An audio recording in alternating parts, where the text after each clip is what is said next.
Thank you for joining me tonight. This is part two of a conversation I began with old friends and a new friend.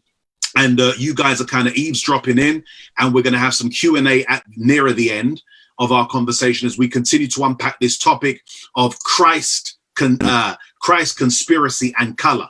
Christ, conspiracy and color in the context of this COVID-19 pandemic that's sweeping across, especially the West at the moment. And so we want to unpack all these different topics a little bit more, dig a little deeper and drill down. Just before we go any further, it'd be rude if I didn't allow my guests. Last time, the first episode, I introduced them, but I'd like to give them the opportunity just to give literally a 25-second synopsis on who they are and their own biography. So I'm going to ask, last time we asked Bishop to go first. And so on my screen, I've got Reverend David. So I'm going to ask Reverend David to go first, and then I'm going to ask Bishop, and then we'll go to Garrick. David, please introduce yourself, sir. And we're friends. I've got friends on with me, and so we're all relaxed. This is chilled. So go ahead, sir. Yeah, hi, good evening. Thanks, Pastor Mike, for having us back again, for having me back again. It's a pleasure. And hi, Dr. Garrick, and also Bishop Malcolm. My name is David Chasanya, and I have an itinerant preaching ministry across London and across the country. And I also am involved very much in training and speaking in corporate and statutory organizations across the country. So that's what I do. Fantastic. Thank you so much, David. Some of you may know or may not know also that David is the co-founder of the Street Pastors organization as well. And there's lots more accolade and celebratory terms we could use for David, but he's given us a succinct introduction to himself. We'll move to the Bishop Wayne Malcolm. Please introduce yourself, sir. Hey, Pastor Mike, greetings and blessings to you, sir, and to Pastor David and Dr. Garrick. It's my pleasure to be with you all again tonight. I'm Bishop Wayne Malcolm. I'm the senior leader at ICANN Community Church.com. Just thought I'd throw that in there, and I am the president of a global network that is a marketplace ministry that seeks to equip believers to impact on the marketplace. So we thank God for that. Amen. Bless you, Bishop. Thank you so much. And last but by no means least, Dr. Garrick, please introduce yourself and let the people know again who you are. Dave, we've lost you real quick. Well, I don't know if you've switched off and you're coming back, but we've lost you a little bit. Go ahead, Dave, Garrick. Good evening. I hope you can hear me. Good evening, Rev Shania, Bishop Malcolm, Pastor Mike. It's good to be here again. My name is Garrick, as it's been said. I'm sorry. Let there be lights. That's what I'm trying to say. I actually moved into the light and it's got dark, but sorry, carry on, please. That's okay. My name is Garrick, as been said. I'm a scientist. I work at Imperial College London, being trained in infectious diseases and also cancer. And I'm also a leader at Charisma Christian Center. I do many things. I run a mentor scheme for young men, especially improving their educational aspiration and just exposing them to different things in life, just growing them in society and in God as well. And that's me in a nutshell. Man. Wonderful. Thank you so much, gentlemen. Greatly appreciated you being here again, taking time out of your extremely busy schedules, I know. And I really, I guess, especially speaking at this moment to Garrick, because you're one of our soldiers and on the front line of trying to find a vaccine and trying to push forward the medical pursuits as we launch this war against this virus. But tonight, I want to begin kind of following the same pattern, seeing as it's a part two and an extension, an addendum, so to speak, to what we began last week. I'd like to continue in the same light that we began last week, in context with the issue of Christ, number one. We're going to delve into that, and we're going to kind of intertwine and weave and bob and be slightly extemporaneous as we try and take on these three primary headings. But I want to begin again with this issue of suffering. Today for me, let me just start maybe outside of academia in terms of our analysis of suffering and just talk about, for me, just anecdotally, today was an interesting day. My days are so, as a pastor, as a business person, as a human being, a family man, a husband, father, your days often mixed up with a plethora of different different things. But today, I conducted a funeral today, and as I also did counseling today, did a whole load of stuff. But the funeral was quite interesting in the context of, again, coming to the reality of the fact that people are disrupted, literally, whether they have passed because of COVID or not. And in this case, this person, great member of my church, wonderful woman of God, love her and her family. And we tried to honor her in the best way we could. And she did not pass because of or from COVID. She did not pass with COVID. But the way we had to conduct the funeral was a direct effect of COVID in terms of the social distancing and the isolation, and watching people having to grieve in a less than appropriate way. All of us want to be able to put our loved ones, lay our loved ones to rest in a way that's apropos to our cultural context and to our human grieving process. And just watching the issue of suffering, it just raised this topic again for me. And I know most of us from a Christian perspective, and if I was to use academic terms, I talk about our Christian perspective today tends to lean generally, most Christians, and I know there are different interpretations concerning suffering, and you guys did an amazing job last week. I remember, David, you started out with a personal testimony, and Garrick, you followed suit as well, and it was an amazing unpacking of the concept of how you juxtapose your Christian concepts of God with the present suffering we're seeing. However, of course, we want to dig a little deeper into that, or I'd like to dig a little deeper into that for the sake of our viewers, especially during these Wednesday night lives, these Mike White London Wednesday night lives. I'm trying to give things that aren't just a pastor just talking, but I'm trying to give things that are touching people's spaces and where they're finding themselves. And of course, theologically, we tend to lean towards I guess an Augustinian theodicy in terms of our general understanding of the fact that, God in his truest essence is good. And I know with that theodicy, there's different iterations, but we tend to lean to the fact that God is good. Our explanation is God is good. And the suffering and the devastation we see is as a result of man. But yet there are man's disobedience, I should say, and man's turning away from God. But yet the question is still often posed to our members, to Christians. Well, if your God is so good, why is he allowing good people to suffer? And why is he allowing all this negativity to take place? And I'd like us to pick up there. And I'm going to begin with you, Bishop, and then I'm going to go to David, and then we'll come to Garrick. Go ahead, Bish. Well, I'm guessing the question is, if God is so good, why does evil exist? And in some cases, even persist and prevail in the world. And I think that's a universal dilemma. It's a philosophical one, it's a theological one, and it's a dilemma that I think is common to all cultures, people of faith and of no faith, particularly that if in fact there is a good God who is in control of everything, why in fact are we experiencing such hell on earth? And of course, the answer, I think an answer. So I don't want to talk about the answer. I want to talk about an answer. Is perhaps to understand that the earth is man's domain. That actually heaven is God's domain, the earth is man's domain, and we learned that in Genesis 1. The very first thing God says to the man He made is have dominion, and this makes the earth His domain. And the analogy that I like for this is that while God retains the freehold on planet Earth, He has given to mankind a leasehold. And as leaseholders, the property is going to reflect our management and not necessarily the manufacturer. I had an experience years ago where I got a new car. Okay, it was many years ago. I'm not sure I'd do that today, but I got a new car, and it was just pristine, and it reflected the manufacturer.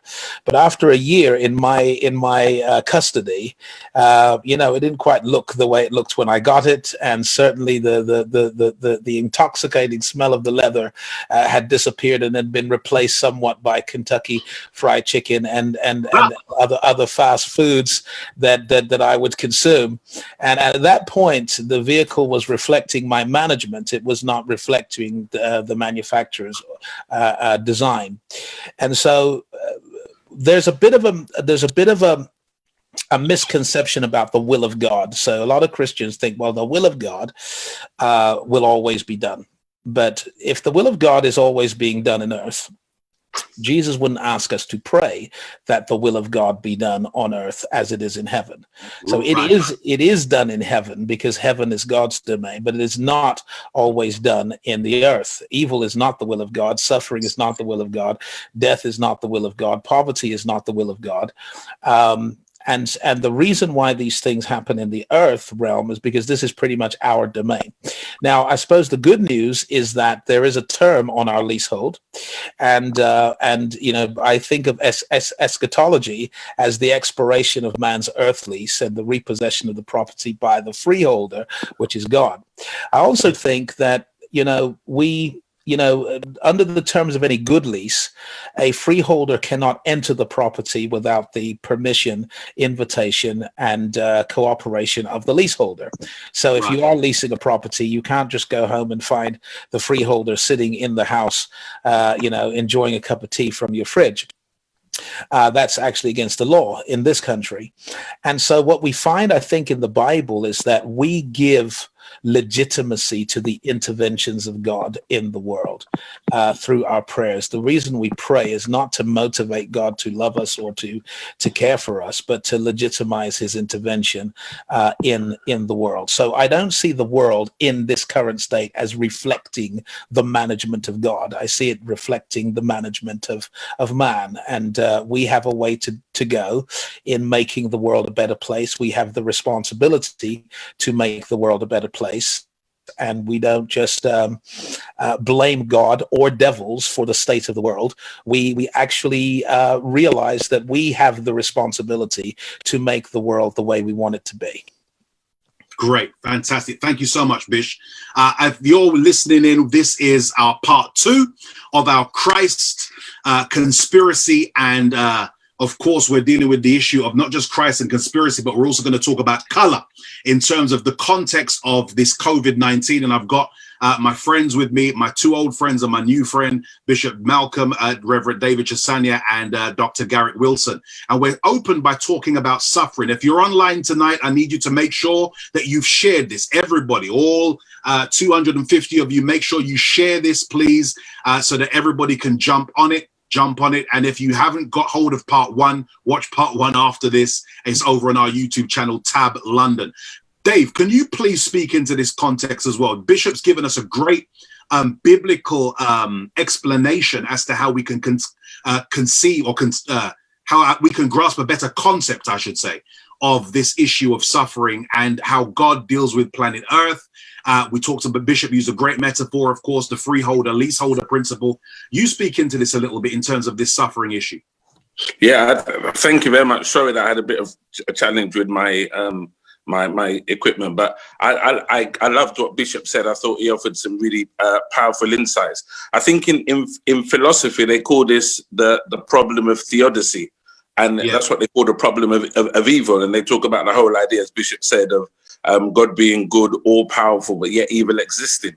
But what I think it fails to adequately explain is that evil is not something, or suffering is not something. It's an expression of someone. And that's one of the things that has come out in some of the mystical writings of the Christian church, that actually, when we talk about suffering, we factor in human will, we factor in divine will, but we don't factor in the sabotaging presence of the enemy in terms of an adequate explanation of evil being the embodiment of someone who in the church we refer to as Satan. So in John chapter 10, verse 10, it says, Jesus comes that I might have life, but you might have it, and that you might have it more abundantly. But it says before that, the enemy has come to steal, to kill, and to destroy. And I think when we talk about the theology of suffering, or we talk about the experience of suffering, in the church, we talk about it in a round, in that we adequately give due space to reflect on how the embodiment of evil in the person of the devil and the suffering that he inflicts on people has a material effect on their lives. But I think when this topic is being explored philosophically, it doesn't adequately account for and explore the presence of evil in terms of a person. And I think that means that the world would not see suffering as it is. So the Christians see suffering as redemptive, and the Christians see suffering as something that can realign and reprioritize and reaugmentate life. And that's what we're seeing with COVID-19 at the moment. What we're seeing is suffering in terms of people, even in terms of death, and people losing their life, people being ill. And condolences go out to everybody that's wrestling with the loss of a loved one or someone who's ill at the moment. But we're seeing that in many ways, suffering is becoming redemptive, in that actually, while people are concerned about the people that they're losing, they're actually rediscovering something about their humanity, about our interconnectedness, about the values that we place on each other. I was talking to somebody and saying that actually the suffering of COVID-19 has taught us a number of things. It's taught us about it. Really, it's been a farewell to certainty. We talk about the farewell of innocence, but this is a farewell to certainty. Mm-hmm. Nobody is certain about anything anymore. It's farewell to independence, and we're now more interdependent. It's farewell to a certain arrogance about the world, and actually it's brought a certain gratitude. So you meet people now who never used to be grateful, and the moment you meet them, the first thing they say, "I'm glad to be alive." So I think what we have in the church is the opportunity to reframe suffering as some unexplainable imposition that is placed upon us in life, and to put the redemptive lens of Christ's victory at the cross and ultimate victory when the world comes to an end as not a spin, but a perspective through which to see suffering in the world. And I think we just got to speak that more loudly and more clearly than we do. Thank you so much. Both phenomenal perspectives. Garrick, I want to come to you and I want to kind of tweak the perspective a little bit because of your particular profession and your I guess maybe could be your daily or maybe weekly experience in terms of ministering to people who are suffering as a doctor. So when you're seeing people going through what they're going through, and yet you are kind of, I'm assuming, bound to not be able to express your faith as explicitly as maybe you deep down like to. How do you get that balance in terms of how do you minister to people who are suffering in that context? Thank you very much. Some great and salient points that have been made. But just before I come to your question, Pastor, I just want to say on the context of the theology of suffering, I think going back to Genesis chapter 1, which Bishop Wayne mentioned, there's this wonderful creative process where time and time again, especially in chapter 1 of Genesis, you hear God says, the repetitive God says, God said, God said. And that's beautiful. And I think in this season and this time, it's so important that we know and understand the voice of God. And yet there was a significant shift by the time we get to chapter 3. The serpent said, and there was a debrief now by another voice, which confused the entire issue. And so then as a result of that, there was poor stewardship over what was given to us to govern. And we see that up to today, in terms of suffering, we come to Christ on the cross. He died, his disciples scattered. They couldn't agree what the ministry would look like after the death. And John's gospel tells us that they went and they hid behind closed doors. They were self-isolating.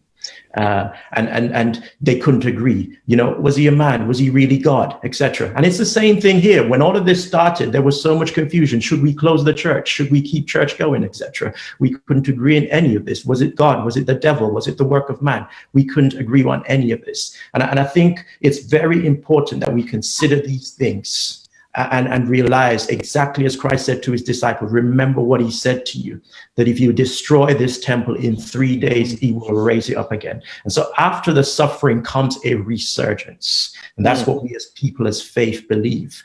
Looking at it from a very academic perspective, what would you say to someone who's going through a difficult situation, maybe suffering with COVID-19 or other ailments? What do you say to them? Of course, it's forbidden, or it's frowned upon, rather. I wouldn't say forbidden. It's frowned upon for you to share your faith. But let me tell you something about the voice of God, which is why I said it's so important to know the voice of God. You don't have to quote chapter and verse for somebody to know and recognize something within your voice to say, actually, that's coming from a different place. That's coming from an out of this world perspective. That's bringing a soothing to my soul and a calmness to my mind. And I think when we know the voice of God, we can speak in such a way and articulate the things of the kingdom without even be seen as quoting chapter and verse, because God, or the concept of God, is bigger than what's written in the scripture. That's for me personally. He is bigger than what we can contain in words. And therefore, when we speak about him, we should naturally reflect him. I suppose if I can summarize that, I would say, if I show up, he shows up. Come on. Love it. Love it. Thank you, gentlemen. That's phenomenal. Phenomenal perspective. I need everybody, if you're enjoying this already, send some fire emojis. I need the fire. I want to see the fire for those of you who have been blessed already by the contributions from my friends here online.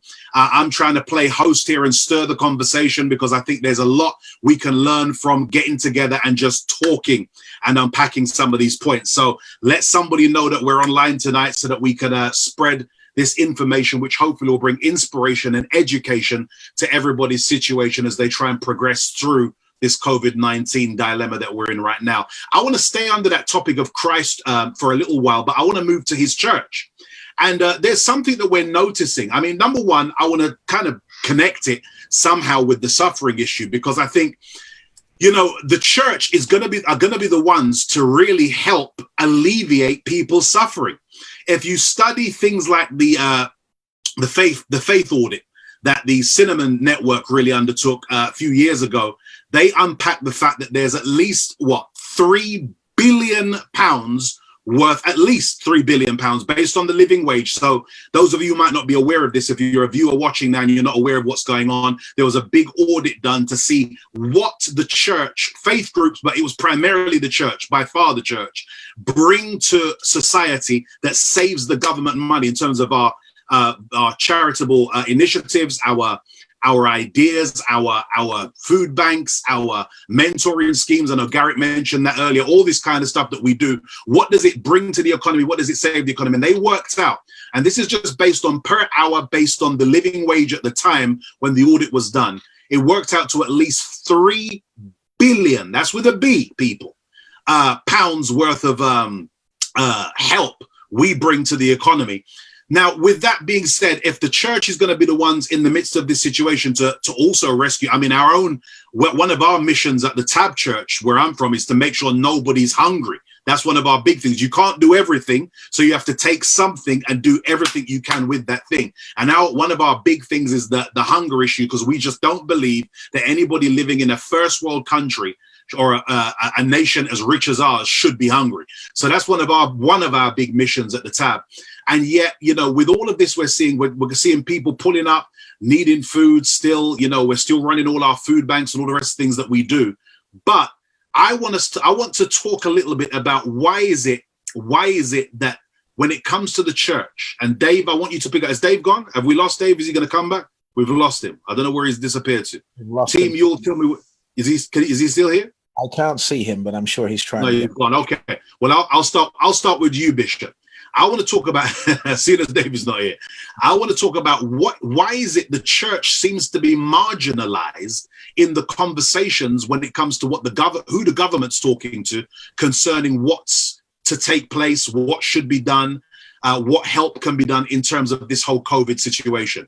I don't know if you've captured that as well, if you've noticed that, but if you have, speak into what your opinion of it is. Well, yes. First of all, I think that anyone engaged in the fight against COVID-19 and its impacts upon our world is to be applauded for that, and I'm sure the government is working through its list of priorities as it understands them. But I do think that there are certain facts that should have a bearing on policy, particularly the economic response of the government to this crisis. So first fact is that BAME communities are disproportionately dying from this disease, and the rate of transmission among BAME communities is is notably higher. And this is now, science. This is in the science, and there's a lot of work being done to figure out why that is. And of course, no doubt there is a combination of factors. But even when you figure out why that is, what you've now got to look at is how to respond to that. Because what we want to know is how we can stay safe and how we can protect ourselves from COVID-19. And I think it's very important for policymakers to realize that the church is on the ground and is on the front line. That when it comes to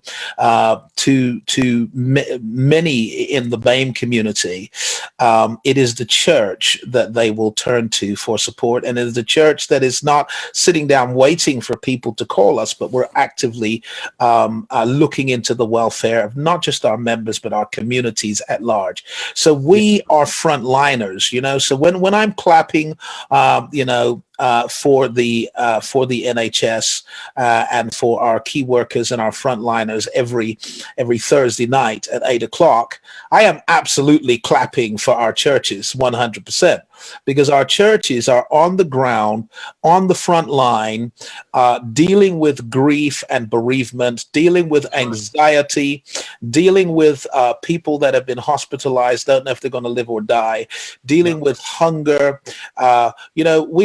We are on the front lines. We're making those calls. We're dropping off those food parcels. We're doing those things. And I think, yes, there is a sense that in all the announcements, in all of the daily announcements that are being made, I can't hear any real reference to that. And I think that if you have accepted that our communities are disproportionately affected by this pandemic, then you have to reach out and join hands with the groups that are on the ground, particularly the church, servicing that community at the front line. What? Thank you, Bishop. That was brilliant. I love the way you dive straight into the BAME community as well in terms of the church, because let's be real, within the Black community, the biggest or the most powerful force in terms of momentum is the church. And that I want to bring on to you, Dave. You disappeared. We've got you back, praise God. But what we wanted to talk about was really this issue of the fact that the church, 3 billion, according to the faith audit, Cinnamon's faith audit, at least 3 billion is what the church brings to the economy in terms of saving what the government would have to be spending on a variety of areas. Okay. Yeah. Bishop just climbed in. He went straight. I was going to go there, but he ran ahead of me down to the whole BAME thing when it comes to the reliance on the church. Why is it then that it seems, at least to me, and I'm happy to be told I'm wrong. You tell me I'm wrong. I know it's my Facebook Live. You guys are in my house, so to speak, today. But tell me if I'm wrong. Why is it that it seems that the government only wants to talk to the Anglican Church? It only wants to talk to the Bishop of London. It doesn't consult but especially Black-led Black majority church, because there's two kinds of Black majority church now. There's the white-led Black majority church, and there's the Black-led Black majority church. I'm talking about the Black-led Black majority church. Why is it they are seemingly not having conversations with us and helping to empower us to empower the people? Yeah, thank you, Pastor. Am I wrong, folks? Tell me that. I don't think you are, because it's not just about the Black church. It's even within the Church of England, which is the established church. We've seen no narrative come out officially from any Black spokesperson. So we haven't heard from Dr. Elizabeth Henry, who's the national lead on Committee for Minority Ethnic and Committee for Minority Ethnic Anglican Concerns. We haven't heard anything from Bishop John Santamu. I'm not saying they're not speaking. I'm saying the narrative that's been coming out of the Church of England has principally been through, in London, the Bishop of London, and through Canterbury and other people. And I think that we talked in the first part of this about the systemic racism. And what we said is the systemic racism and the inequalities in our society, the light has been shone on them as a result of COVID. And what is true of social, economic, and political realities is equally true of ecclesiological realities, the reality of the church. And so what we're seeing at the moment is the marginalization of the voice of the church within the media. And there's other issues for that, but I don't think that's for here now. But what I want to say is this: you talked about the black church. I mean, the church making a saving of 3 billion. Yeah. That's when you aggregate all that data together. That's 3 billion. Yeah. When you de-aggregate that data and you look at particular constituencies, what we find is that the African and Caribbean, the black churches on the ground, are making a disproportionately greater economic contribution to the well-being of the nation in comparison to white contemporaries. Hold on, Dave. We need to rewind that point. So you're saying if we look at the data, absolutely, we look at it per capita, then in absolutely, absolutely, the majority-led black church, absolutely, is a greater contribution. Absolutely, in 2 ways at least. One, numerically, because we're not as many as the other white and non-white individuals that are focused, that are part of that survey. So the demographic breakdown makes us a very small minority. If I remember, it might be about 3% of the survey or something like that. Right. It's a very small percentage.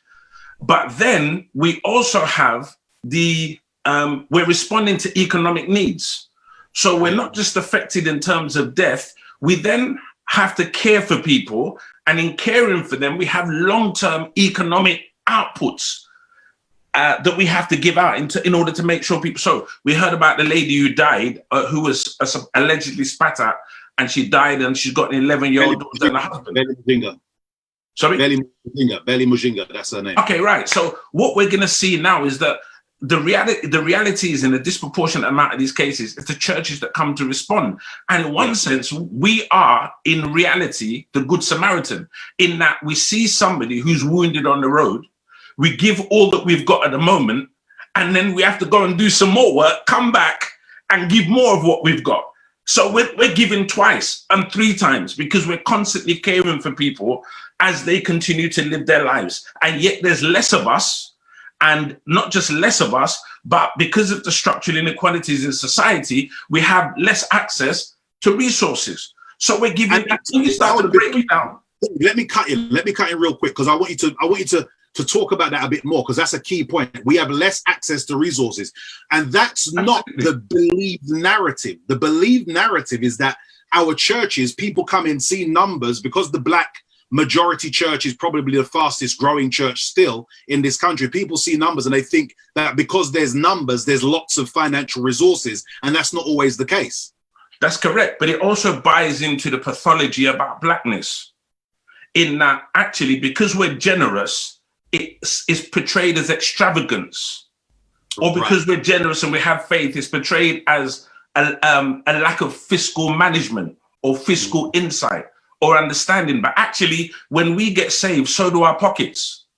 So actually, you're likely to get more giving per capita in an African or Caribbean non-white church than you are going to get in a white church. The things that they pray about, and I knew this, I was in leadership in a white denomination for 15 years. The things that the white denominations pray about and ask God to meet their needs on, and then go off on a holiday that costs 15 grand, us lot will stay at home and give that money to the church. So it's constant taxation by virtue of the exclusion that we have in terms of structural inequalities around economics. But then, because we have an Ubuntu mentality that I am because you are, what happens then? We're taxed again, because where there's a deficit within the services that people can access, the church picks it up. Then when someone dies, we then support the family at the point of death. Then we continue to support them because we believe that we are community. So we're constantly being taxed by virtue of our blackness. And so the color thing ties in very deeply to the economics, and also to the whole idea of what some people might articulate as a conspiracy. If it isn't a conspiracy, there's definitely an intentionality. And that's not my narrative.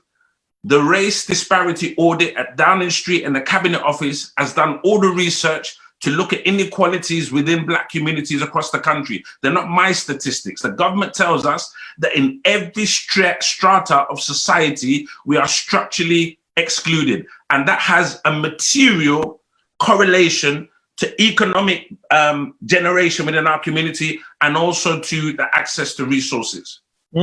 Garrick, jump in, Garrick, give us your perspective. I will jump in, but first thing, let me just say this. Also, for me, when I clap on a Thursday, I'm clapping for the pastors who have to go and do funeral services in different way. Come on. Who are supporting the grieving, can't be physically present, but at the same time, they have to find ways to be present.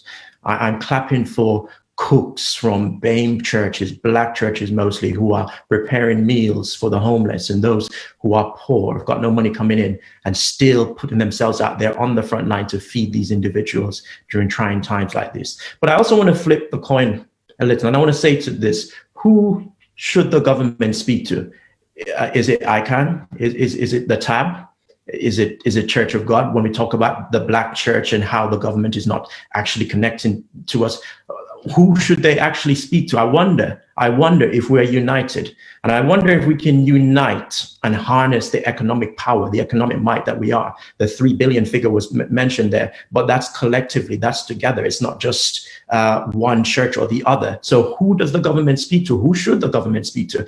Do we speak as one voice, or is the government just looking at us and thinking, they're not united there? And I think that's part of the problem. I think when something happens, such as when the Windrush scandal was a few years ago, or when there was a lot of news reports about knife crime going high and high, every church had their own strategy, it seems to me anyway, had their own response. There was no collective voice to say that we are a political force within ourselves, and that we can speak truth to power. And I think it's high time that we begin to unite and speak as one voice. Yes, somebody will have to step up and emerge as the natural leader. We're 4 intelligent men on here who are articulate in the way we present ourselves. And it's time that those who are in the establishment, the powerful seats at Downing Street, stand up, pay attention, and realize, actually, we have something to say, and we're serious about this. We do contribute economically to this country, and we are serious about being heard. And when we get a cohesive strategy that actually works and present and step forward as such, I believe then we'll be taken seriously. Right now, I don't think we are. Can I come back on that one, please, Pastor Mike? Yeah, I was going to ask that, Dave. Before you move to your next point, though, Garrick, I think that is often the ostensible perspective in terms of the unification. Number one, because there are groups, there are teams, there are boards, there are people who actually are trying in a unified way to communicate with Downing Street. Don't forget. I don't think we should always think that just because we're separate that we're divided. There are groups who are trying to do that, number one. Number two, I think also what the juxtaposition has to be looked at or viewed through is the fact that you've also got non-Black organizations who might not be as you put it, united, who are able to gain access. So I think sometimes we're ostensibly thinking there's no unified bodies who are trying to communicate, and sometimes there are. Dave, you are going to have a polemic to what? Yeah, Gary. I agree that if we can be united, we should be. But you know, we've got this. I talk about one of the legacies of transatlantic slave trade, and I talk about social dislocation. I talk about infrastructural exclusion, but one of them I also talk about is internalized pathology. And let me tell you something. Every election, every minister knows where to find every church. Exactly. Right. Let's not give them a rope by which to hang us. When they want that vote, they find us. Oh, all 100,000 of us. Yeah. And everybody gets an invitation for tea and biscuits and salmon sandwiches and cranberry juice and a bit of red wine. So let's not give people an opportunity to hang us with something that they don't use to hang other communities with. Because the expectations we place on ourselves are often a response to the pathology that people actually project onto us. So I'm not going to expect myself to perform at a level that no other community is performing at, particularly when everything around me is not functioning the way that I should be. Now, that's not to say that I'm letting myself off. I'm saying that when people, this is the key point, when they want to find us at election time, nobody had to tell David Cameron how to get to Excel Center because there was 40,000 Black people there. Nobody had to tell Tony Blair how to get to Brighton for the Faith for the Future conference. Nobody had to tell them how to get to Ruach. All of a sudden, they all knew about Pentecostal, loose around here with Bishop Francis. So let's not go there and give people an opportunity to hang us with something we don't need to. Mike, can I come in? You can, Bishop. I was just going to say to Dave, I want to come back to you on that. So should we not be allowing them to do this, Dave? Is that your point? I think that's the secondary point, which really fits into what Dr. Garrick is saying, that actually we may not be as united as we should be, but actually we shouldn't allow that lack of unity to actually be something that divides us. And we have to realize something. We've only been in this country a few years. We're talking about race, but when we can factor into this class. When you factor race and class into this thing, even white working class people are marginalized and ostracized from their community. Right. So we've got double narrative at the moment. We've got the exclusion of race, and then we've got the exclusion of class. And actually, both of those things work against us in very different ways, but they actually exclude us from accessing arenas of power. So let's give ourselves a bit of time. We've only been there a little while. Okay. Bishop, go ahead. Yeah. So first of all, I agree with Dr. Garrett and his position. Who do they talk to? I think that is an important piece. But I think that a lot of that is coming from the idea that the Black church is some sort of homogenous group. In reality, it's very diverse.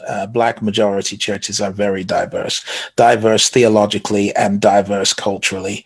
And there is never going to be a body that represents the entire group, just as there isn't one that represents entire groups in any other system. So placing on us a standard that no other group has had to live up to. Come on, Bishop. Is terribly unfair. Secondly, David took the words right out of my mouth. At election times, they find us. They serenade us. They give us beautiful card invitations with embossed House of Parliament. The gold embossed. With the gold embossed. And they treat us to tea and scones. And they tell us about, their concerns. So my issue here is this, that I'm not one that leans towards a conspiracy in the crisis. Okay? I don't see the crisis as coming from a conspiratorial place in the UK. Everything will come out in the wash down the road. But there can be a level of conspiracy in the response and in the actual reaction and how it's being managed. So when we look at how it's being managed, we've got the data to say that our communities are proportionately dying and affected by this. Yeah. You should at least have a minister of government or a branch of government that's not just investigating the problem, but is actually reaching out to leadership within those communities. And so far, we haven't had any invitations. Okay. And we haven't had any representation. We haven't had a mention. We're watching these briefings every day and there isn't even a mention. So at least I'm saying that policy now should be developed through consultation with people that are leaders within the Black majority church community. And that's really all I'm saying to them, that I hope they hear loud and clear. Love it. Thank you so much. I want to kind of push forward with, again, there's so much we could unpack. Garrick, you're doing an amazing job. Dave, thank you so much. Bishop. I want to kind of open up another little topic. I want us to kind of dive into the issue of conspiracy again, because there's new conspiracies evolving. And one of the new conspiracies that talking about the fact that much of what we're seeing is an economic plan against people who are less fortunate, the poorer, so to speak, in society, because they're the ones who are going to suffer, number one, most with an economic, more than a recession, depression. Also, that then feeds into the Black narrative again. Bishop, I want to stay with you for a moment, and I want you to speak into the economic aspects of what you're seeing prophetically unfold here, and try and talk to us in the context of what I've just said in terms of this potential conspiracy. Is this a plan against the less fortunate? Is this a plan against the minorities who often end up as less fortunate? Let me extend that a little bit as well.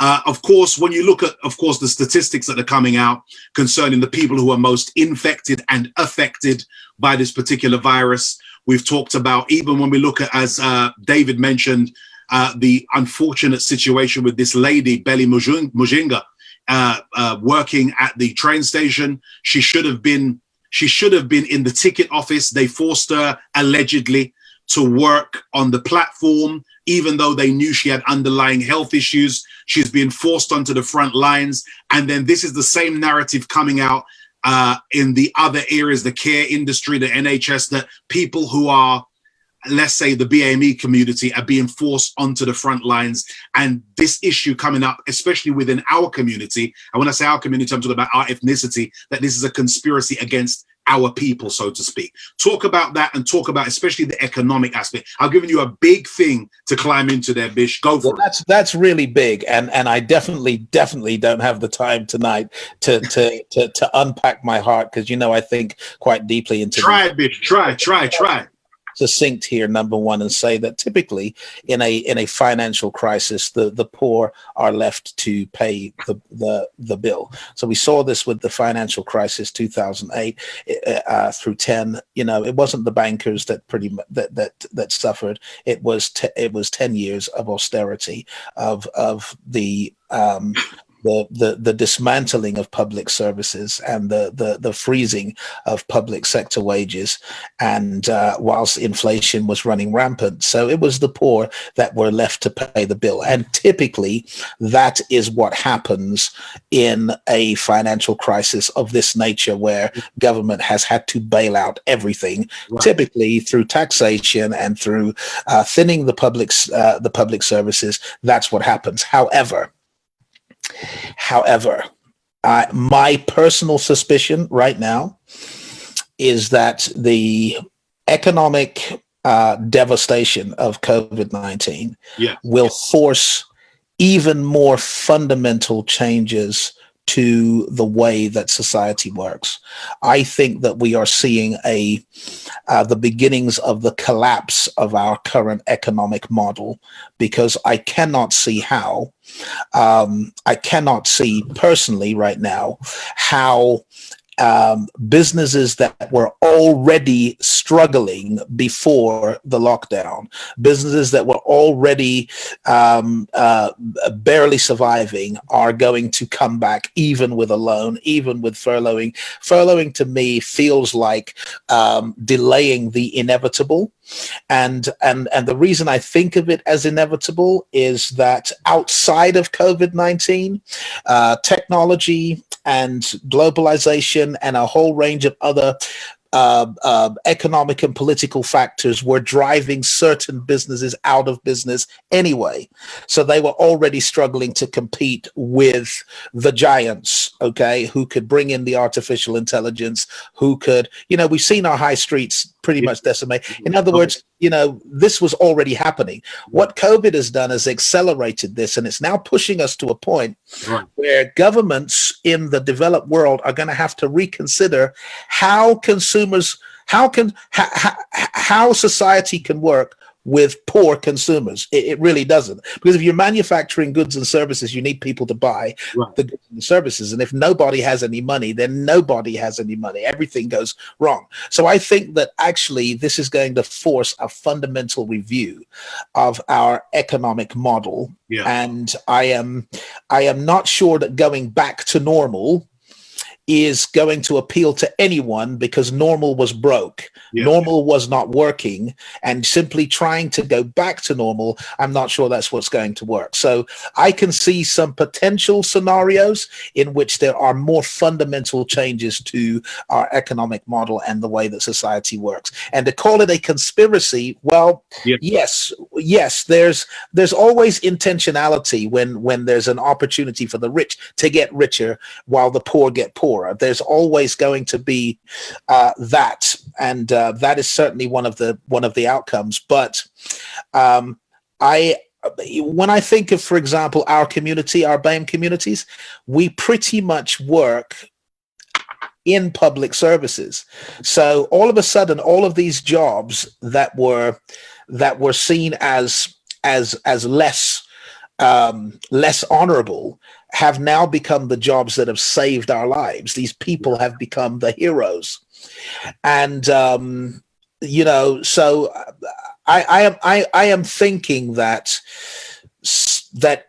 from my biblical, God is going to do something amazing, and whatever the plot to impoverish people who were already poor, I think it will fail miserably and backfire, because I think this situation will force fundamental change in our very economic model.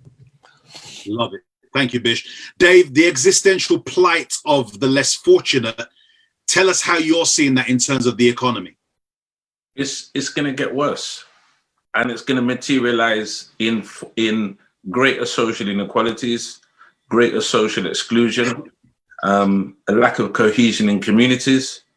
If the temperature is not managed well, and I think the police would be looking at this, that people, this could spill out into the streets. I'm not saying it should, and I hope it doesn't. I pray it doesn't, but it could do, because people, when people are desperate, they act in desperate ways.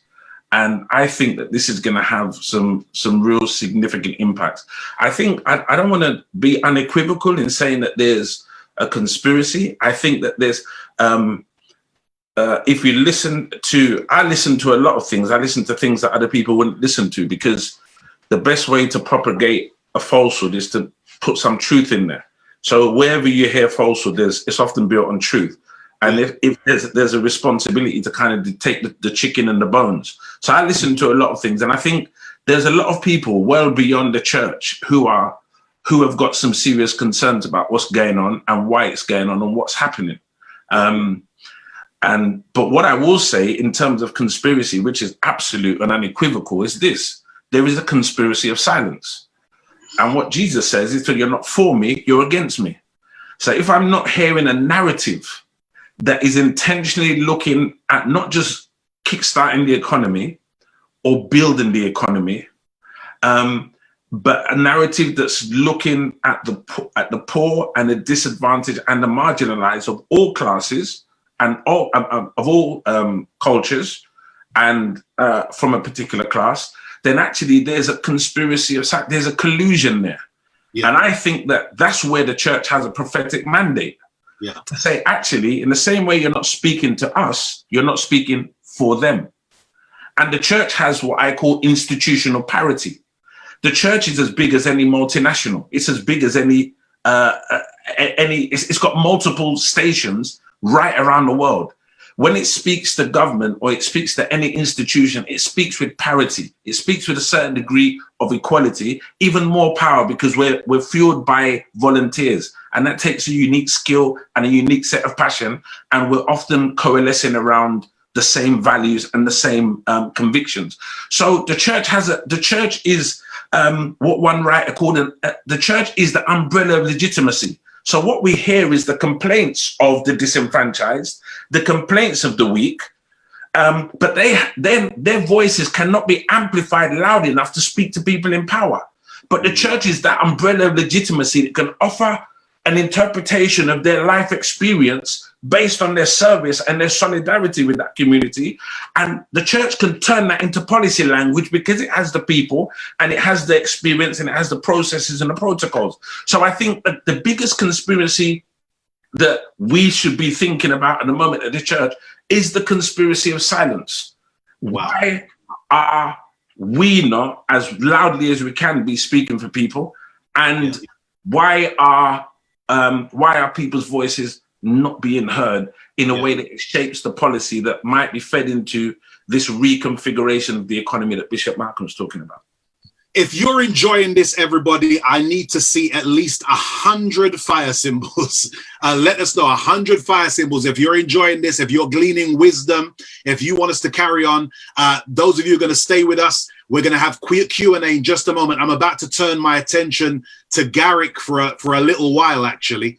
But I want you to get your questions ready. Remember, how you pose your question is you need to write the word question in the comments in capital letters, then a colon, then pose your question. My team will pick it up. They'll send me a whole load of your questions and I'll try and get through as many as possible. Try and articulate yourself. And I don't want to sound patronizing. It's just for us to expedite things as quickly as possible. Try and articulate yourself as simplistically and clearly as possible.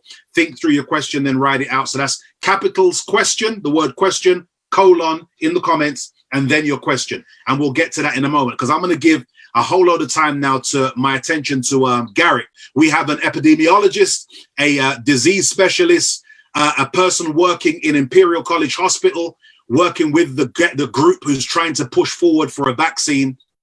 And I want to come to Garrick. I'm going to connect you. I'm going to plug you in here with regards to the same kind of question, talking about the economic effect of what we're seeing on the less fortunate. And unfortunately, if what we're hearing, if what we're talking about is going to manifest, then of course it will have a knock-on effect on people's health. Tell us a little bit about some of the other things outside of COVID that are being caused by COVID in terms of the health system and the healthcare situation. Speak to us. Thank you. I'll come to that. But let me just use a very quick analogy and use some of the language that we're now familiar with since COVID-19. Society has long had some underlying health conditions. And here comes a virus that has infected society, and it's showing up some of those underlying conditions, which some people fully well knew about before, but now it's just becoming so obvious to others who may have chosen to ignore it before. You can't ignore it now. And whether you look at it from statistics or with some indifference, it's still in your face on a day-to-day basis. You cannot ignore that. And in the same way that society has become infected with this virus, which has affected the economy of society, the human body has become infected with this virus. And one thing I can tell you from a professional perspective, when a virus infects an individual, that virus is seeking a survival strategy. So if that individual dies, it's no good to the virus because the virus will die with the individual. And so, one thing that scientists always say, it's never a virus intention to kill the host. It wants that host to survive as long as possible because that means that the virus life cycle continues also. To kill that host would be to cut short its own lifespan. Wow. So that's something we need to know about. And I see a very similar thing happening out in society. When a virus gets into a body and it causes so much damage, cells are damaged, there's a high level of inflammation, etc. The virus soon realizes that body is going to shut down. And so some viruses are good and skilled enough to go or trigger a process which we call reprogramming or cellular reprogramming, which means you're going to tweak the cell's biology to operate at a less efficient level, such that it doesn't overdo itself. You're going to dampen the immune system such that inflammation is not as high as it ought to be. And that even though that individual may be still sick, you're keeping that individual in a steady state such that that person doesn't die and you don't die as well.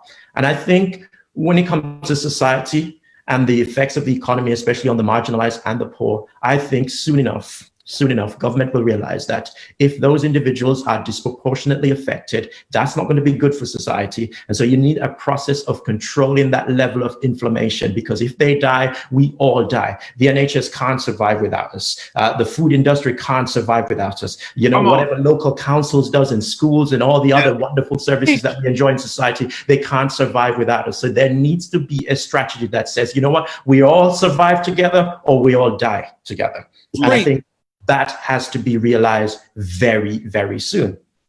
On to your question about the potential effects that this virus is causing, I think the statistics are clear that since the outbreak, hospital appointments, especially for cancer treatment and cancer detection, have gone down massively. And there are thousands of cancers, 10,000s of cancers, which are believed to go undiagnosed each week nowadays. And not only that, cardiovascular diseases and other cardiovascular events are left undiagnosed and untreated because individuals are scared of getting this virus. Of course, the news reports have gone out, the reports have gone out which says stay at home if you have underlying health conditions so you avoid getting this virus because you're at a higher risk from dying from it. And as a result, people are not going into hospitals. Here's what the problem is with that. if we leave this and think, okay, when COVID-19 is over, we're going to sort this out. No, that's going to be the next wave that's going to hit the NHS like a iceberg. And what do I mean by that? It means that there's going to be another pandemic of some sort. It may not be a virus infection spreading, but there's going to be so much that the NHS will have to deal with that perhaps it will become under so much pressure that it won't be able to cope.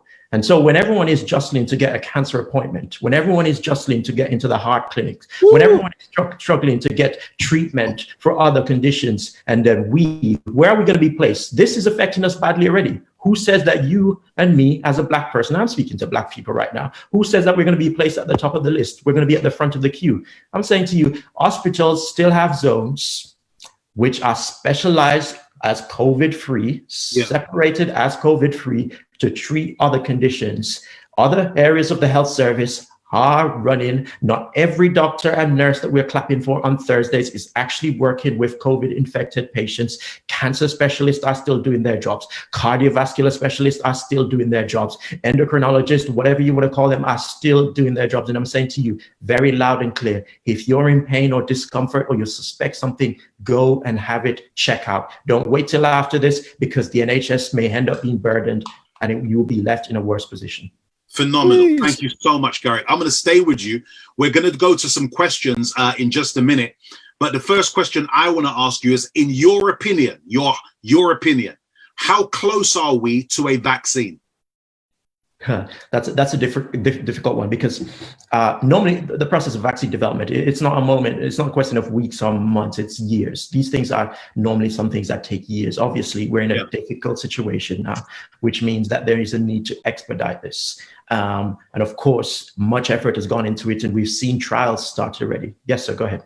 So when the government starts talking about, I'm already picking up on what you're saying. When the government starts talking about, we're hoping to have something by September, by October, that's really literally feeding us hot air, really.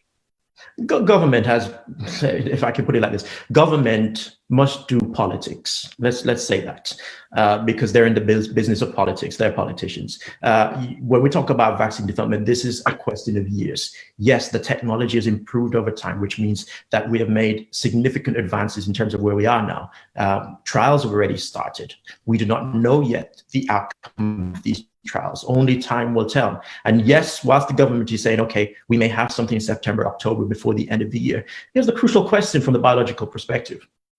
What a vaccine is supposed to do is supposed to produce antibodies in your system, which then allows you to be able to fight off the virus should you ever be exposed to that infection. However, once you inject a person with a vaccine, if it works and it produces antibodies, the next question that you have to ask is this: how much antibody is good enough to stop you from getting the infection? What is the level of antibody that you need? Secondly, if you work out a level of antibody that is required, do you need a booster vaccine somewhere down the line to keep boosting the levels? Some vaccinations, such as hepatitis B vaccine, you have to get, the first one and then a booster to keep priming your immune system. So all these things have to work out, and these things don't just come quickly. It's not a quick process. It does take time.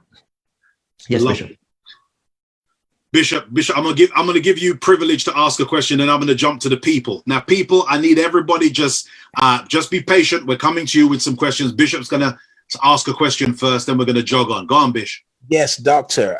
Is the primary focus of the medical scientific community to find a vaccine, to develop a vaccine, or is it to develop treatments that manage the symptoms of COVID-19? Or are these things going along parallel tracks? Right. So I would say it's parallel. I think when we speak of vaccine, it's really the case of prevention is better than cure. So a vaccine is not a treatment for a disease or for COVID-19. It really is to prevent you from getting the infection. When we're talking about treatment now, we're talking about curing those who've come into contact with the disease. Naturally, we don't want a situation where we're trying to cure people who've been infected with the virus because they're already in a precarious situation. So whilst there is research going on side by side, and on the treatment side, mostly what is happening is that they are trialing new drugs not new drugs, rather existing drugs that have been known to work in other settings. So one of the drugs that was developed for Ebola, for example, is something that's been tried out here to see if it's got any effect against COVID-19. And similarly, we hear from reports coming from the United States about trying anti-malarial drugs, and it yet remains to see how effective that will be. But it's very much side by side in parallel, and it's just a race to get to which one comes first. But certainly we need something, one or the other. Thank you. Now we've got a question that's come in. The first question I'm going to open with is, it kind of connects with what you talked about last week, last time in part one, Garrick, concerning men. And somebody sent this question in, emailed in, I believe it is, and it's talking about that they've previously suffered from testicular cancer. And last time you were talking about the fact that the virus has found a way to attach itself to a protein which hides in the testicles of men, because the testes there has no immune system. It has no antibodies. Antibodies can't get there. So it's figured out almost like it's a smart virus. I don't know how this works. And so the question is, somebody who's experienced testicular cancer before, would they be more prone to the infection? Right. So just to develop on what I said last week, the protein in particular, it's called angiotensin converting enzyme 2, so ACE2 for short. It's a protein which normally is highly abundant in the lungs and your upper respiratory tract. So that's where we know that the site of the virus infection is. So it attaches to that protein and it gets into your system. Yes, there is an abundance of it as well in the testicles. So for the male, there's a lot of it in the testicle. And then there was this one report that came out between medical professionals in India and also in New York working together that says reason why men seems to suffer so much with this more than women is because of this, and it travels to their testicles and it hides there, which is an immune privileged site. So correctly, as you've said, the immune system doesn't see that part of the body. So back to the viewer's question about having testicular cancer, does that make them more susceptible? Well, I'm assuming by saying you've had that you're now recovered from that, which hopefully means that your body's immune system would have been reboosted and you're in good health and fit condition right now. So it doesn't now make you automatically predisposed to it more than anybody else. So I think that's important to understand. And also, I will say this, that is just one report, that is just one suggestion. It's not fully proven yet, and so we shouldn't take that as full gospel. One of the things we like to do in science, we like to take theories that have been put forward, even if they come from credible evidence, and retest them. Scientists like to pull things apart, dissect them, piece them back together using different independent sources and see if they make sense. And currently that level of scrutiny is taking place. So I want you to be mindful of that as well. Men are more adversely affected than females. Is there a plausible reason for this? Is there a link to genetics? That's a question that's come in. I want to add to that from what I've been reading myself from medical journals, I'm finding myself reading all kinds of stuff at the moment, talking about how especially the BAME community's susceptibility seemingly, or high infection rate, is connected to genetics, especially with the South Asian community and some of the issues that they may have in their biology. Speak into that for us, Gary. I'm not going to accept that. I'm not going to accept any form of information that is being proliferated that suggests that on some level we are biologically inferior, because really that's what it's suggesting, that somehow something about our genetics opens us up to more infections and being much more at high risk than other ethnic groups. I completely disagree with that. And one of the things I always ask myself is, we're trying to link this to, yes, there are a number of factors here, there are multiple factors here, but we're trying to link this, or rather the government, the media, whoever, is trying to link this to underlying health conditions in the Black community, such as, hypertension, diabetes, cardiovascular events, etc. So the question I'd ask myself is, these conditions are not just in Black communities. They're also seen in white communities. So then why is it that we do not see data coming out to say that individuals from white backgrounds with these underlying conditions are affected in the same way? Come on, let's not hide against it. There are structural inequalities here. There are some things in society that means that we're on the front line. If you look this week, the data came out from the Office of National Statistics that people who work as security guards are much more likely as a profession to get this virus Now, if you go to your local store, who's the security guard? What color does he look like? And the truth is, these individuals are placed in these situations where they then contract the virus and are taking it home to their families. They're not able to isolate in big, distant, wide homes because they live in small accommodations where everybody is packed in together. So it is with individuals mostly from the South Asian communities. And so there is this thing called social isolation. It doesn't work at home. And if you have somebody who's bringing it home, passing it on to auntie, passing it on to uncle, passing it on to sister and child and wife and whoever else, they then go outside and pass it on to others. We are in a difficult situation. And so I don't accept for any reason whatsoever that this is something to do with our genetics. When it comes to men, another thing that has been purported is this idea that men have one X chromosome, whereas female have two. And on the X chromosome is this gene for what we call the toll-like receptor 7 or TLR7. And what that is, it is a form of your immune defense. And that in particular tend to attack viruses. And because men only have one X chromosome, it's not as abundant. That's one report that's coming out now. It's not as abundant as it would be in females. And so it's now suggesting that men in general have a lower immune intolerance to coronavirus.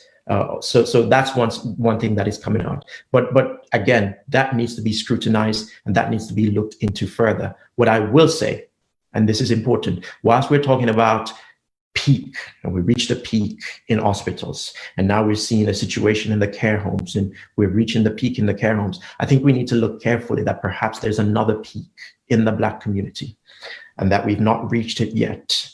And if something is not done, it's going to get worse and worse before it gets better. And so we really need to start talking about the fact that there's another epidemic within society, our society, and that is in the Black community, and it's not yet reached its peak. And we're seeing that also over in the United States as well, in Atlanta, in Chicago, that they are going through some significant, almost like second waves of things happening out there. I'm going to come back to you, Garrick, in a minute, because there's questions coming in, more questions coming about the issue of not seeing the same stats in countries where, for instance, the Caribbean, for instance, African countries, yet we're seeing the Black people, especially, and Asian people being affected by this thing over in countries where we are minorities. So I'm going to ask you to talk about that in a minute, but I'm going to jump away from you and I'm going to come to Bishop and David. Bishop, couple of questions. Bishop and David, couple of questions coming in which are quite similar.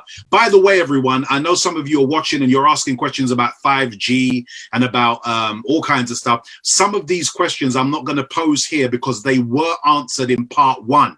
So if you go over to our YouTube channel, Tab London YouTube channel, watch part 1, and those answers are in there. Those of you who want eschatological clarification, conspiracies, mark of the beast, all that kind of stuff, go check out part 1. I want to deal with some fresh questions here. One of them is asking, saying that I'm currently a Black person as a member of a white majority church, white-led church, and I'm feeling slightly frustrated that I'm not hearing certain things addressed or spoken about. What can I do to approach the leadership? I'm going to put that question to Dave and to Bishop. Here's another question, kind of similar, I guess. How do you think white church leaders of Black majority churches should respond and engage with this conversation? What role should they play? Now, I've got a whole lot to say about that, to tell you the truth, but I'm trying to be host today. So I'm going to let Bishop and Dave go ahead. You go ahead, Dave, first, and then Bishop. I think I'll take the second question first. How should white leaders in who have Black majority congregations respond? And I think they should respond with a sense of rage. And I mean, by rage, I mean, you might want to call it righteous indignation, whatever you want to call it. But they need to, this is what I mean about the conspiracy of silence, that actually if it was happening within their indigenous communities, there would be a proactive stance and a very prophetic stance. They would have a perspective that really wants to interrogate and pressure and really challenge what's going on.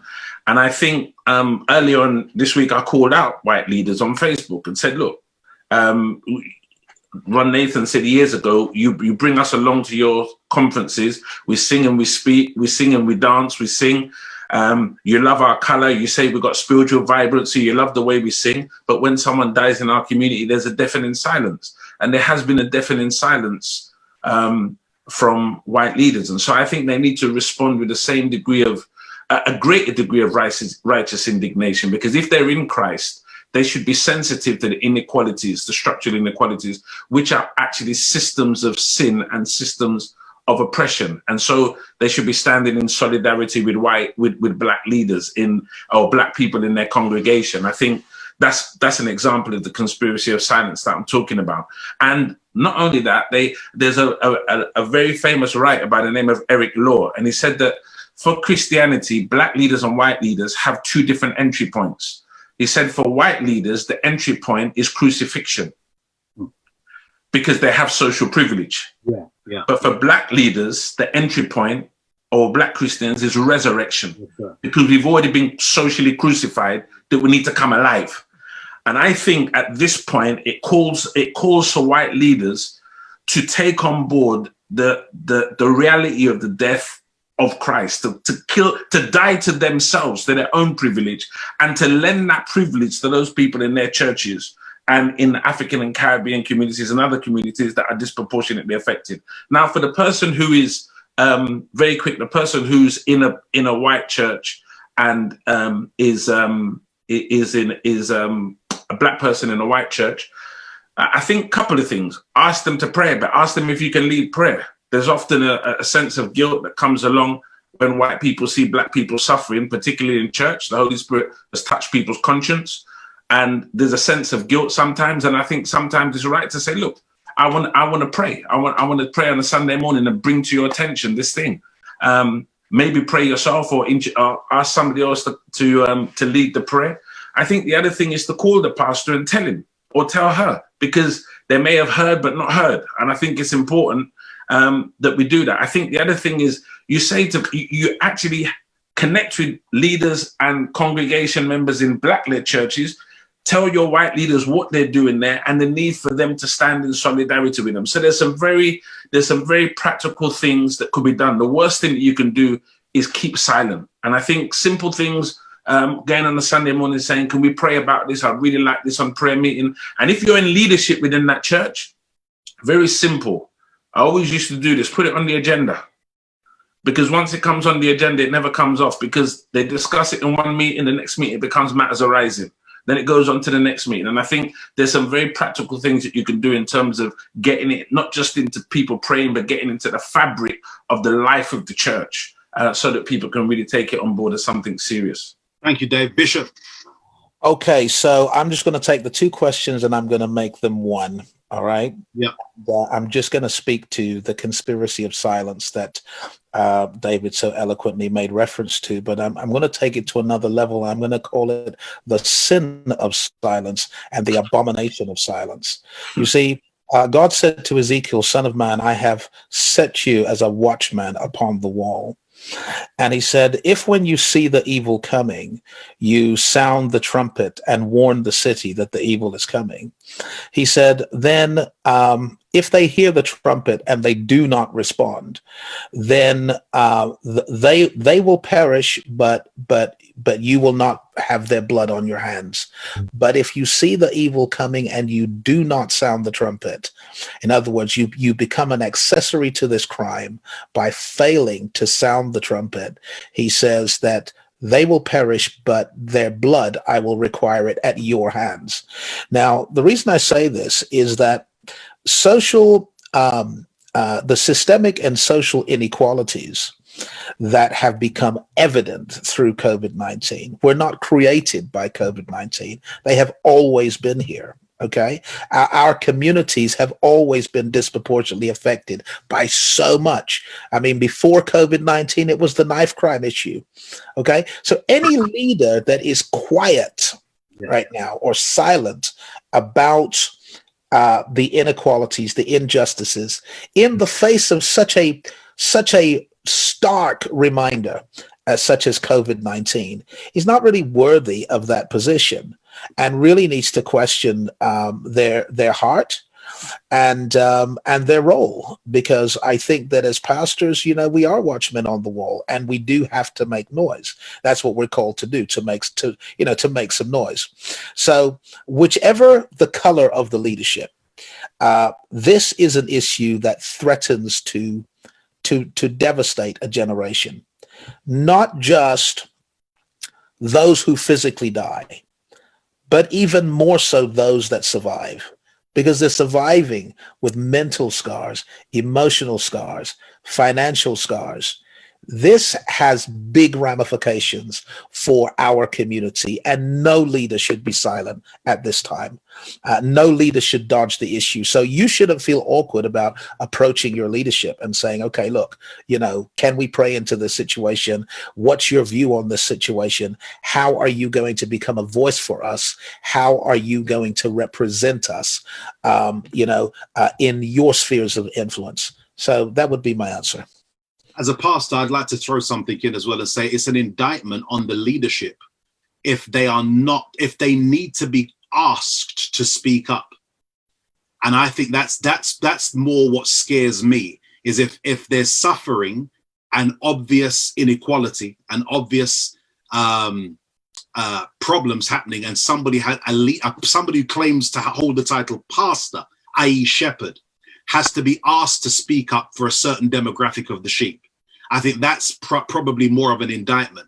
If you're in a church where there's obviously you're frustrated looking at some of the questions and that's not being spoken about, then I think that's a problem. I'd get out of that, to be honest with you. And it's the majority of your members. If the majority of your members, because that's where the question was coming, whether it was black leaders. There was two. Yeah, one was majority, absolutely. But it's always, yes. So if anyone in your congregation is affected, it's your job to protect the sheep. But specifically those churches where the majority is black, whatever the color of the leadership, the silence is deafening.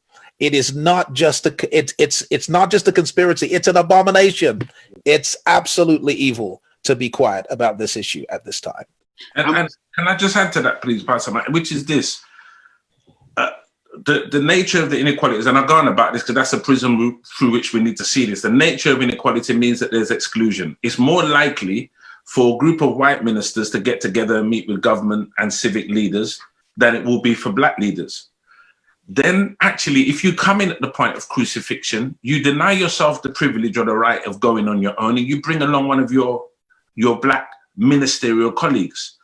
And then you actually make yourself less so that person can become more, and they can articulate the plight of what's going on for African and Caribbean communities. Now, earlier in the thing, I'll just say this. I think it was Bishop, and then Dr. Garrett referred to the fact that in Genesis 1, it says God said things were very good. The Hebrew word is tov.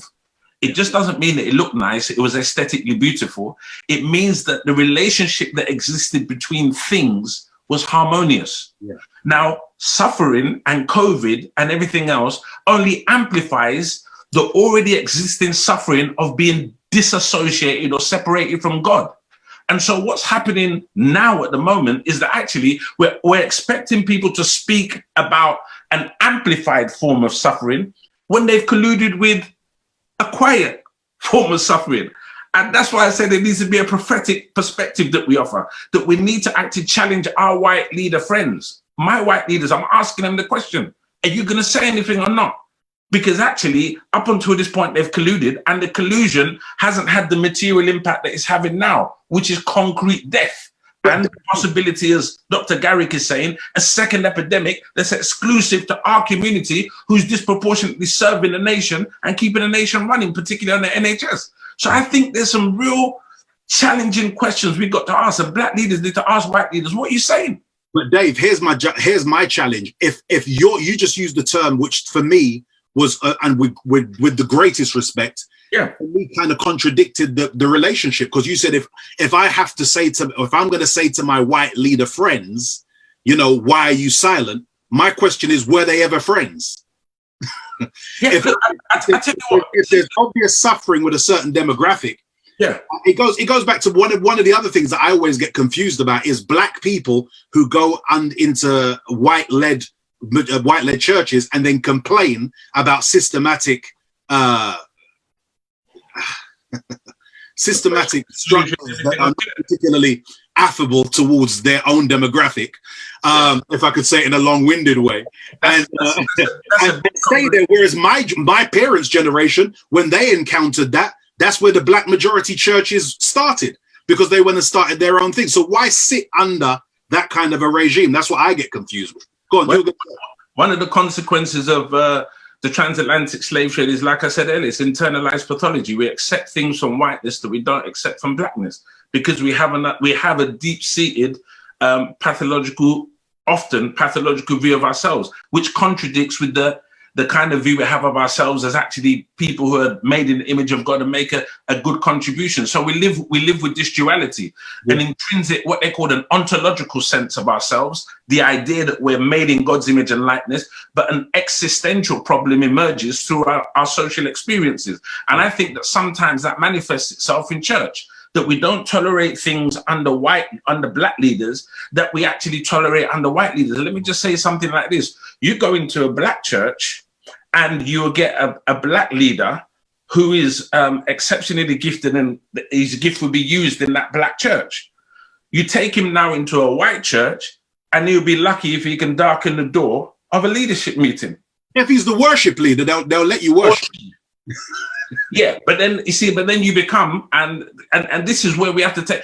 I think with the onslaught of the narrative around terrorism and other stuff, we've let race go so much that we're actually trying to be too clever and sophisticated about race. Most people know that the big problem is race, even when it comes to the issue of and I'm getting a bit. When it comes to the issue of terrorism or the issue of extremism, people know it's a racial issue. And I think we've got to get comfortable with talking about race. Otherwise, we're not going to be able to be prophetic. We're not going to be able to be redemptive. We're not going to be able to be representative in terms of bringing a narrative to government and even to ourselves that allows us to deal with the issues that are at hand.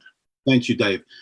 Garrick, speak to those issues of the juxtaposition between countries where we're black majority, countries where we're minority, BME, and the effects and the strange, or there's a lack of a correlation between what we're hearing in terms of the stats. Speak into that for us. I think those countries have long started a revolution, which we in this country are not yet on, and we need to start. And the reason why I say that, if we take continental Africa, for example, oftentimes over the past decade or whatever it may be, you would have seen news reports from time to time of a viral outbreak in certain countries, whether it be an HIV outbreak or yellow fever virus or even Ebola virus. And so they have long been trained about, narratives that we're hearing now, such as contact tracing and so on and so forth. We would have community nurses going from community to community, testing individuals, seeing where the virus hotspots are. And if there are individuals who are showing signs or symptoms, they will be isolated and treated, and the situation is dealt with. And so we may be looking at systems in this country, and we think, okay, whilst we do, I'm not going to deny it, we have a great healthcare infrastructure. There are practices and procedures that are in place already in certain countries, black majority countries, which are saving lives. And of course, another level to look at it from is, there are individuals in those countries, black people, who are in good jobs. Even though some people live in really poor conditions, there is this still sense of community and cohesion, where individuals look out for each other. You take it to the Caribbean now, you see Caribbean governments making concerted efforts to shut the country down, close the borders to flights coming in and so on and so forth, saying to individuals, there's a curfew, you can't be on the roads at a certain time of the day or a certain time of the night. Of course, when you go out, wear a mask in public and so on and so forth.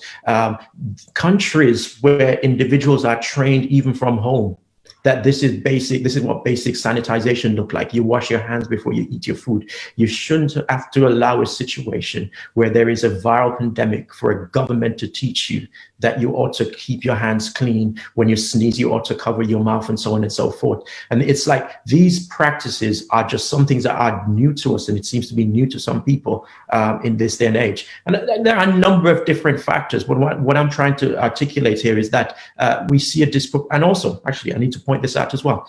We see here in this country, the people who are keeping us going are those who are black and from other ethnic minority communities as well. These are the people on the front line. These are people who are working in key areas within the NHS as well to keep the service running. And of course, as a result, they're being exposed more and more and more and more and more. We don't see this in other countries. You know, there's a sense of they're in it together when you go elsewhere. And as a result, the infection rate doesn't seem to correlate. Fantastic. Bishop, you're going to say? Yeah, I wanted to ask Doc a question. It's actually two questions, but if we only have time, then we've got time for one because I want to get the people's questions in, Bish. Yeah. So look, I have a relative in Australia and was speaking to her the other night, and she said that testing in Australia, it takes about 3 hours to get a result. Okay. I'm aware that there are some other countries that are getting results quite fast. Why is it taking like 3 days to 7 days to get a result from a test here in the UK? Mm-hmm. Mm-hmm. So you would have heard, I think it was a few weeks ago, the health secretary put out this target. They'll be doing 100,000 tests per day, or by the end of the month, the end of April, that was. And of course, that's because enough testing wasn't being done. And so they're trying to increase and ramp up that number. The more testing they did, the system was there, but it wasn't ready. What do I mean by that? Public Health England, their labs normally carry out the test. However, as we test more people, we need to now involve other research institutions, whether they be universities or private pharmaceutical companies, to carry out these tests. So with increased numbers, it can be a longer delay. With that said, I must caveat it by saying, when you take a sample to the lab to be tested, that test can be resolved in just over an hour. You can have the data. Perhaps it's taking longer for the information or the results to come out because there's a backlog of samples that needs to be dealt with or pushed through the system. Thank you. Thank you so much. Two questions just real quick, and then we're going to close down for tonight. It's been another amazing night. If you've enjoyed tonight, everybody, I need you to hit wear your thumb out with that fire emoji, just to show my friends, I should say, how much you've appreciated their input, their wisdom, if it's been a blessing to you. But just before we finish off, two questions. Number one, Garrick, speak into this context of what we're hearing about those who died with COVID as opposed to those who died from COVID. How are you interpreting the figures that we're hearing? Are they accurate? Give us some perspective on that from somebody who's kind of behind the scenes. That's an interesting one. And I think this is one of those cases where you're only going to be able to make sense of it in retrospect. So the pandemic will be over and we'll be able to take all that data and look at it carefully and just make sense of it. Those who died with COVID are normally, you categorize them as individuals who were never in a risk group in the first place. Right. They were healthy, and yet they got hit with the virus and they died. Of course, it's complicated now when we're saying there are vulnerable groups who are more at risk and then contract the virus, such as the elderly or the immunocompromised, which may have exacerbated their underlying conditions and caused them death. The question is, was it a case of they had a direct death from being infected with the virus, or did the virus catalyze other things in their bodies, such as liver failure or whatever organ failure it may be, that caused them to die? And so on their death certificates, COVID-19 would be mentioned, not necessarily as the primary cause of death, but it is mentioned there as a factor which contributed to things. And of course, it's going to be very, very, very difficult to say for sure that this is COVID-19.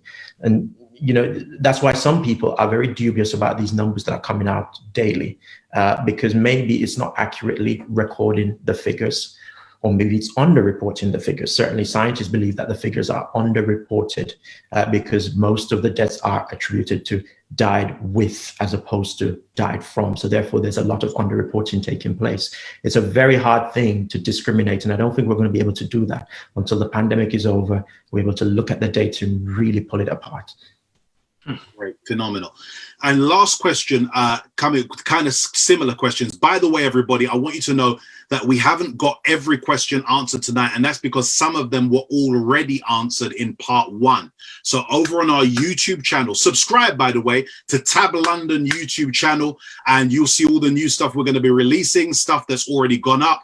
Our Tab at Home, which is the name of our new online church, and we broadcast every Sunday, 10:30 a.m. You can be alerted to that, but you'll also find out about our Mike White WNLs, our Wednesday night lives, our Wisdom Wednesdays. We got more stuff coming up. I can't wait for you to get out, hear the one that we're going to be doing on change and the future and what things look like after this. That's going to be an exciting one that I'm excited about, with other guests coming on. And we've been so blessed to have these phenomenal guests here. But we want to talk about, of course, as we close up, the government's already talking about, well, Boris, God bless him, the Prime Minister, tried to articulate something to us. And it sounds like they're trying to lift the lockdown, ease it somewhat. There's conversations happening about going back to school for the reception age, primary schools. What's your opinion, Garrick, on whether or not, your personal opinion, not your professional necessarily, but your personal opinion, I'm trying to phrase things correctly here for you, in terms of the lockdown easing? Do you think it's a little too soon for us to be opening things up? Talk to us about that, especially with people with parents, people who are parents, I should say, who are concerned about their kids, especially if you're of a BAME demographic and your kids going back into school, all that you're hearing, naturally parents would be worried. Tell us your opinion about that. It's too early. That's my personal opinion. And it is too early because on a daily basis, the number of test results are still showing that thousands of people are still testing positive for this virus. That's daily. And it is, I would say it's not very prudent, it's not very wise, opening up society when the infection levels are still high. I think we need to get down into the low hundreds before we can say, okay, go about your business, meet up with other people, and so on and so forth. And we have to be very careful here because we could end up seeing another spike in infections, and how we manage that, I don't know, because ultimately we're thinking about protecting the economy or boosting the economy. This is just going to make things worse if we're not careful about this. It's very hard to tell children going to school to social distance. I mean, what is that concept to them? How do you manage that? What is the classroom arrangement going to look like? Yeah. I mean, for pastors yourself, if it comes to the place in July and they say, open up your sanctuaries, how do you manage that? How are you going to use your microphone and tell people, pass the mic to me once you've finished? All these considerations have to be taken into account. And so it's very early. And they're doing this because of the so-called R value. And the R value just tells you the rate at which the virus is reproducing, how much one person who's infected is able to pass it on to another. At this moment, they're saying it's somewhere between 0.5 and 0.9, which means that one individual who has the virus, the chance of them passing it on to another individual is less than 1. And therefore, it's now stable. And if it stays like that, it will eventually die out in the population. That is the hope. However, given that we're still seeing thousands of people testing positive on a daily basis, that will indeed put us at risk if we open society too early for that number or that R value to spike again. Also, what they need to take into account here is that the R value is different based on where you are in the country. We've seen Wales, we've seen Scotland, we've seen Northern Ireland come out and say what their R value is. Wales, for example, is saying theirs is between 0.8 and 0.9, which is higher than what the English government is saying. What I'm going to put to you now is this idea that perhaps if you look at it by demographics, it's most likely that the R value in BAME communities is much higher than what they're projecting as the figures. And so I'm saying to Black people, whilst I understand, and I'm just speaking to Black people, and this is my personal opinion, whilst I understand the need to be out there, to be working, etc., take all reasonable care. Take care of yourself. Make sure you don't get infected. Make sure you have the proper protective equipment if you're in the workplace. If that is not in place for you, you're risking your life, and no job is worth your life. At the end of the day, your job can't love you back, but your family, we are able to go home and see at the end of the day, they'll be able to love you back. So be mindful of yourself. Phenomenal, Garrick. Thank you so much. Love it. I believe that the Tab Church members are a royal family. And until I see the royal family going back to work, I don't think any of us should be going anywhere. Once I see our wonderful royal family going back on their duties on the road, that's when I think it may be safe to come out. But we want to thank you, Bishop Malcolm of ICANN, Reverend David Shasania, and Dr. Garrick, again, for being here, Dr. Garrick Wilson, for being here giving us your wisdom on tonight's Wednesday Night Live Wisdom Wednesday. And we celebrate you. We pray for all of you. I appreciate your friendship, and especially the history that we have, in particular, David and Bishop. And we're looking forward that nothing will be greater than us coming out of this and being able to really help each other build, help each other push forward. And we celebrate all that God's doing through your ministries, through your lives, and through your dedication to people's destinies. So thank you so much, all three of you. Everybody who was online tonight, thank you for hanging. It was another long one tonight because there's so much to unpack. And you got 4 people who have got things to say. And so we celebrate you for staying with us, for hanging with us. Here's 2 things I'm going to ask you to do, everybody. Once we end this live, I need you to share it. Just share it to all your sphere of connections, your friends. Share it. Join us on Sunday. Subscribe as well. Sorry, it's the second thing is subscribe. Subscribe to our YouTube channel. Check out part 1, because many of the questions you may have wanted answered were probably answered, especially the eschatological stuff in part 1. So go and check out part 1. We dealt with more to do with conspiracy and some other things. So go and check out part 1. And I'm sure it will be as insightful as this one. I thank you for joining me tonight. God bless you. Have a great evening. God bless you, Bishop. Bless you, Dave. God bless you. Thank you, Dr. Garrett. Bless you. Thank you, David. Bless you so much. Have a great evening, everybody. And listen out for the next Wednesday Night Live with Mike White London. Come on, let's join in. Let's push forward. Let's help inspire people with information, and hopefully that will bring transformation to how we're thinking. God bless you all. Thank you.